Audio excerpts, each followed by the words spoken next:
உங்களுக்கு பிடித்த சமையல் சேனலுக்கு உங்களை அன்புடன் வரவேற்கிறேன். இன்னைக்கு நம்ம ரவை பொங்கல் எப்படி செய்யறதுன்னு பார்க்கலாம். வீடியோக்குள்ளே போகிறதுக்கு முன்னாடி சப்ஸ்கிரைப் பண்ணிக்கோங்க. வாங்க இப்போ வீடியோக்குள்ளே போகலாம். பொங்கல் செய்யறதுக்கு 1/2 டம்ளர் பாசிப்பருப்பு எடுத்திருக்கேன். அதுக்கு 1 டம்ளர் ரவை எடுத்து வச்சுருக்கேன். இப்போ நம்ம பாசிப்பருப்பை நல்லா கழுவி எடுத்துகிட்டு வந்திருக்கேன். இப்போ நம்ம இதை நல்லா வேக விடலாம். இதுக்கு ஒரு 2 டம்ளர் தண்ணி ஊற்றிக்கோங்க. நல்லா வேகட்டும். இப்போ வெந்துருச்சான்னு கொஞ்சம் பாருங்கள். இன்னும் கொஞ்சம் நல்லா வெந்தால் நல்லா இருக்கும். இப்போ பாதி தான் வெந்திருக்கு. கொஞ்சம் நேரம் வேகட்டும். இப்போ இந்த அளவுக்கு வெந்துருச்சுன்னா போதும். நம்ம இதை இறக்கி வச்சுக்கலாம்.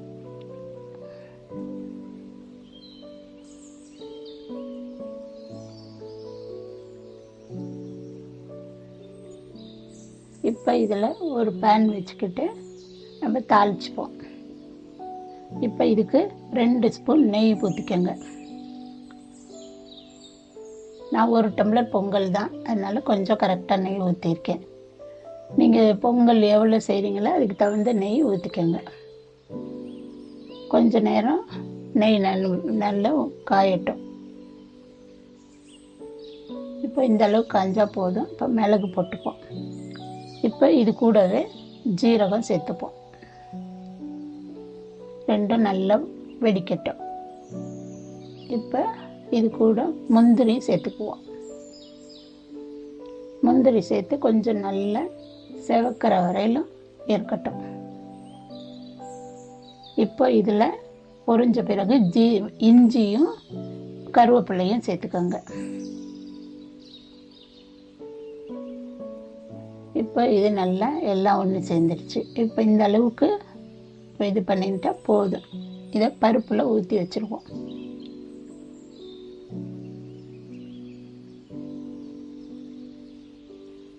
இப்போ அதே பேன் அடுப்பில் வச்சு அந்த ரவையை நல்லா வறுத்து எடுத்துக்குவோம்.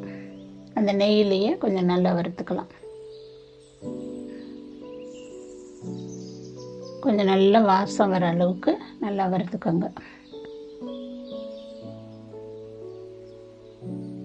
ரொம்பலாம் செவக்க வேணாம், கொஞ்சம் வறுத்தா போதும்.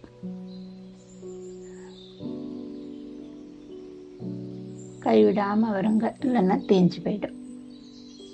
அப்புறம் பொங்கல் கலர் மாறிடும், நல்லா இருக்காது. இப்போ இதை இறக்கி வச்சுக்கலாம். இப்போ ஒரு கடாய் வச்சு அதில் 1 டம்ளர் ரவைக்கு நான் 3 டம்ளர் தண்ணி சேர்க்குறேன்.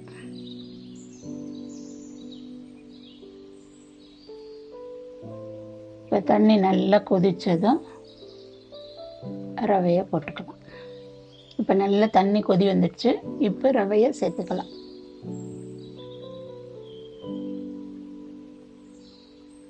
இப்போ நல்லா கைவிடாமல் கிண்டுங்க, கட்டி விடாமல் இருக்கும்.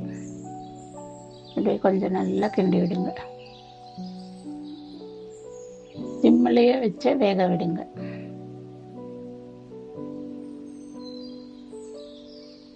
இப்போ நல்ல ரவை வெந்துருச்சு.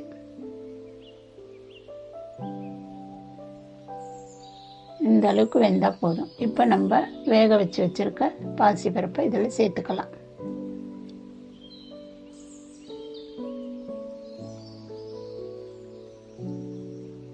இப்போ ரெண்டையும் சேர்த்து நல்லா கொஞ்சம் நேரம் வேக விடுவோம். ரெண்டும் சேர்ந்து நல்லா சேர்ந்துச்சுன்னா டேஸ்ட்டாக இருக்கும்.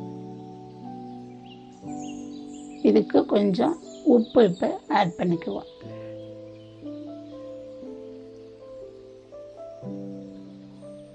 இப்போ நல்லா சேர்த்து கிளறி விடுங்க. அடி பிடிக்காமல் பார்த்துக்கோங்க. கொஞ்சம் கனமான பாத்திரத்தில் கிண்டினோன்னா கொஞ்சம் அடி பிடிக்காது, கிண்டி விட நல்லாயிருக்கும்.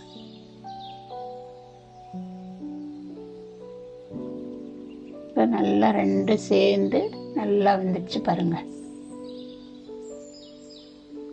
இந்த அளவு வந்தால் போதும். இப்போ கடைசியில் கொஞ்சம் நெய் ஊற்றிக்கங்க. நான் 1 ஸ்பூன் நெய் ஊற்றுறேன்.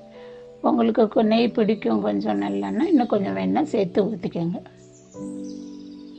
கிண்டி விட்டுட்டு நம்ம ஆஃப் பண்ணிப்போம். இப்போ நமக்கு தேவையான ரவை பொங்கல் ரெடி ஆயிடுச்சு. இதை இப்போ நீங்கள் வீட்டில் செஞ்சு பார்த்துட்டு உங்களுக்கு பிடிச்சிருந்தா கமெண்ட் பண்ணுங்கள், சப்ஸ்கிரைப் பண்ணுங்கள், லைக் பண்ணுங்கள், ஷேர் பண்ணுங்கள். நன்றி.